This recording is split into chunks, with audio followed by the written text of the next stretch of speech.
तो मेरे को घर में जाकर समझ में आया अमीरों के कि यार हाँ मतलब मैंने माना कि वाह क्या घर है, लेकिन अब इसके दृष्टिकोण से देखो तो ये रोज रोज मैं जो नाश्ता थोड़ी ना होगा, वाह क्या बिल है जो मेरा 10 करोड़ का, वाह जो क्या गाड़ी है मेरी 50 लाख की, उसके लिए वो नॉर्मल है।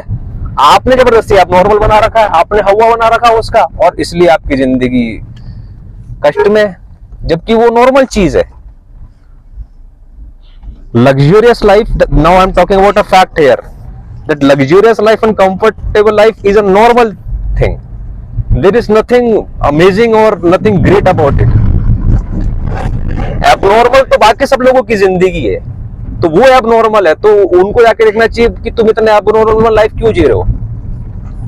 बढ़िया से कमरे में, साफ सुथरे कमरे में रहना, अच्छा अपना बेड होना, अच्छा खाना होना, अच्छी गाड़ी होना, अच्छे कपड़े होना, these are basic necessities।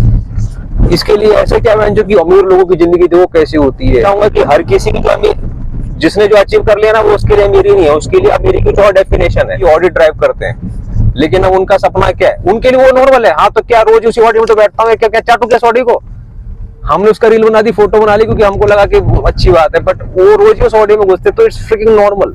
But what is not normal for him, 1000 crore income bracket, now he wants to make it there, क्योंकि उनको ऐसा लगता है कि वो उसमें कोई बढ़िया बात है, वो एक हवा है।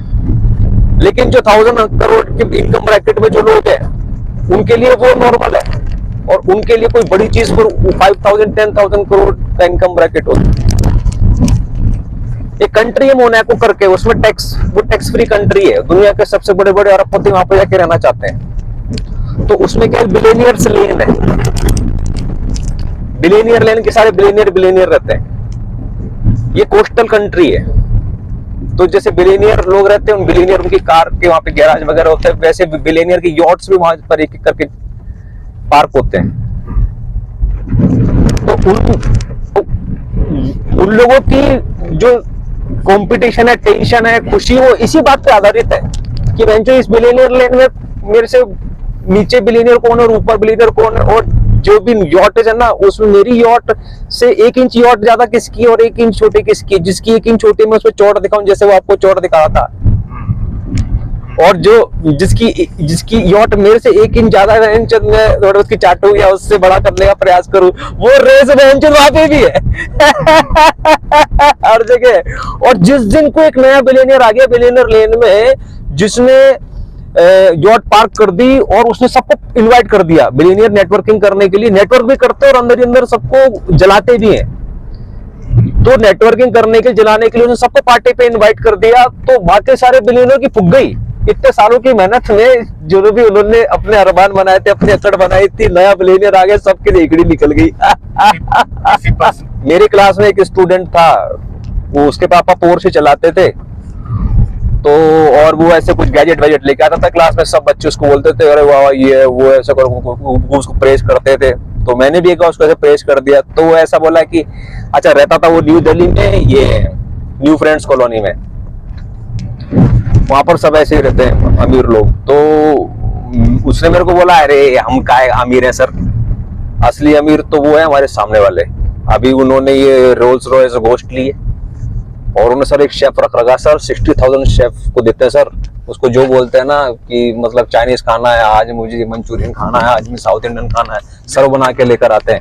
सर असली अमीर तो वो है सर, हम तो कुछ भी अमीर नहीं है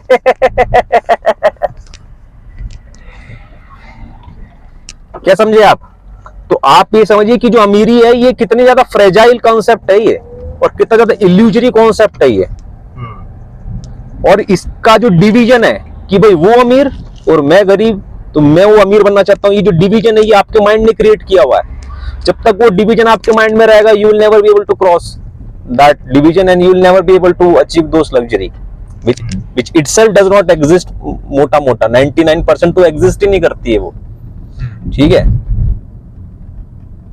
तो जैसे जब सुपीरियर सोसाइटी शुरू की थी, तो एक सुपीरियर आया था मेरे संपर्क में, वो मेरे को फॉर्मेटिक में बिठा कर लेकर गया था, और मैं उसको पहले से जानता था, मैं उसका बड़ा एडमायरर था। तो हम लोग उसके बारे में बात करते थे कि यार ये तो इतने अमीर लोग हैं कि ये तो ऐसे आस्तीने झाड़ देंगे ना तो नोट झड़ जाएंगे। तो वो उस लेवल का आदमी मुझसे इन्फ्लुएंस होकर मेरे पास आ गया था फॉर्मेटिक लेकर, और मुझे बिठाकर लेकर चला गया अपने घर पे। फिर हम बातचीत करने लग गए, तो फिर मैंने उसके बाथरूम इस्तेमाल किया। तो मेरे को ये रियलाइजेशन हुआ कि यार ये टॉयलेट सीट को ये जैसे आम लोग इस्तेमाल करते हैं वैसे मैं इस्तेमाल करता हूँ, तो वैसे ये भी इस्तेमाल करता होगा। तो इसके बारे में हमने ऐसा हुआ क्यों बना रखा था इतने साल। ये is just another human being like all of us. सही है।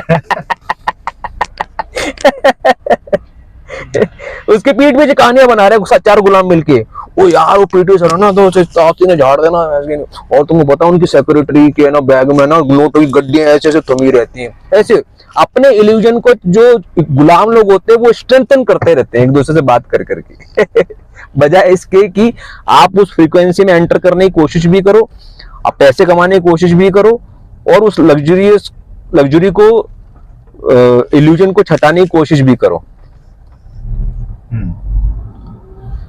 और इल्यूजन लग्जरी का छटने का तरीका ये भी होता है कि आप वास्तव में उस गाड़ी में जाके बैठो, उन बंगलों में एंटर करो, उस टॉप के मॉल में जाओ और थोड़ा वहां पर शांति से गहरी सांस लो। सांस का लग्जरी से बड़ा गहरा संबंध है। वो कैसे? क्योंकि जैसे पैसों से संबंधित कोई बात उठती है ना, आदमी की धीरे धीरे सांस छूटने लगती है।